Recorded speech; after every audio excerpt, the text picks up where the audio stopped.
Hello everyone, Dave Brambert here with Fifth Wave Manufacturing. We're at the Los Angeles Technical Center of AMADA, and we have a room full of things that we're going to get to later, but right now what we're doing is the press brake called the 6013E, and these new press brakes are something else to watch. We have one here that's got a robot that does kind of like the ATC, only it's not enclosed, but it'll do tooling inside the press brake, and it will do the actual bending too. So it acts as the operator as well. And with us to learn about this topic, we have Cruz. He's a bending application engineer here at AMADA. I imagine you do a little travel, but you're based here in LA, right? I am. Okay, great. And he's going to tell us, first off, what we're going to see. Then we're going to break off and chop it into some segments that you'll be able to digest easily and see just what's happening with the EGB6013. And I'll get out of the picture. And Marcos, why don't you tell us what's about to happen? Okay, so this EGB6013 robot, what it's going to do is it's going to go ahead and pick up this blank piece here. Okay. It's only a 2-bend piece.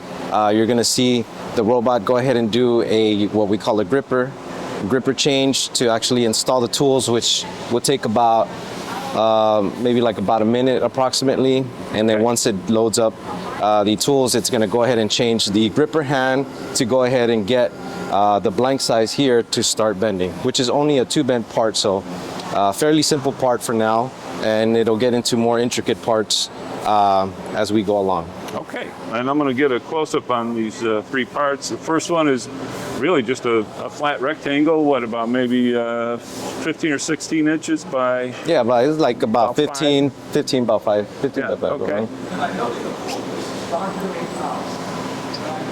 And then we have a smallish part there. And what you guys are saying is the vertical presentation of the part. So the robot will grab it in a vertical state. So Marcos, tell us please, we're about to start one of the jobs, and tell us about the 4IE and starting the whole robotic job here. Okay, so this 4IE, of course, this whole controller from the previous 3i, this is all full touch screen here.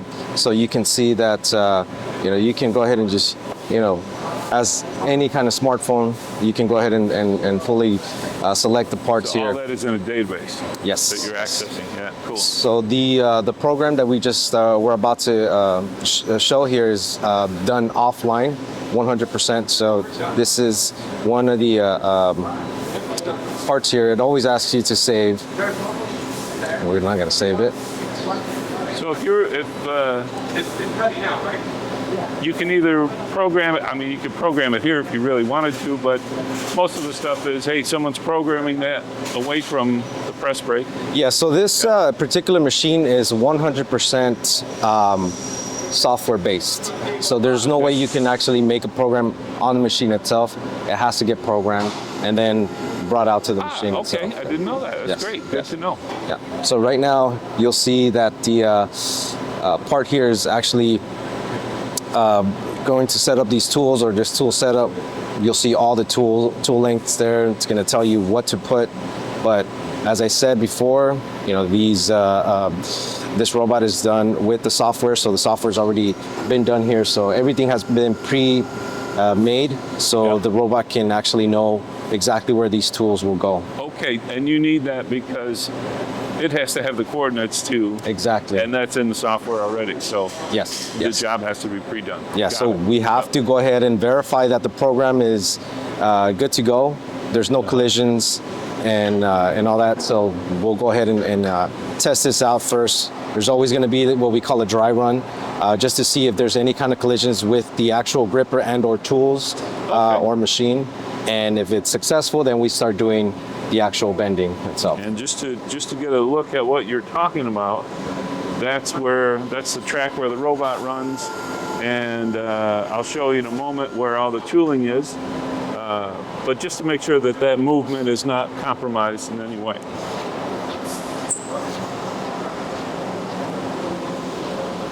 And there's where that's going to grab the tooling.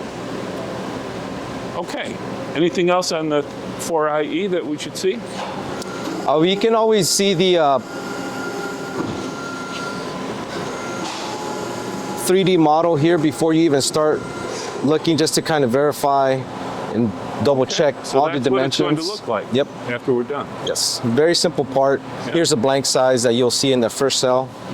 We can go ahead and measure. The operator can measure first to see that the blanks are in coordination with what the part design was designed for, and make sure that the blanks are the ones that they cut. Oh, right. Before we even start bending. This is crucial just because when you're bending, the material stretches Right. when you're bending. So it is important that the blank sizes are actually up to par with what it's been designed for. Okay, and that's somewhat due to, well, it's a combination of material and the type of bend and size of the bend, right? Yes, precisely. Okay. Yep. So we can go ahead and just start loading up the tools as we see here, and we can go ahead and show that. Okay, good. That'll be in our next video. Thank you.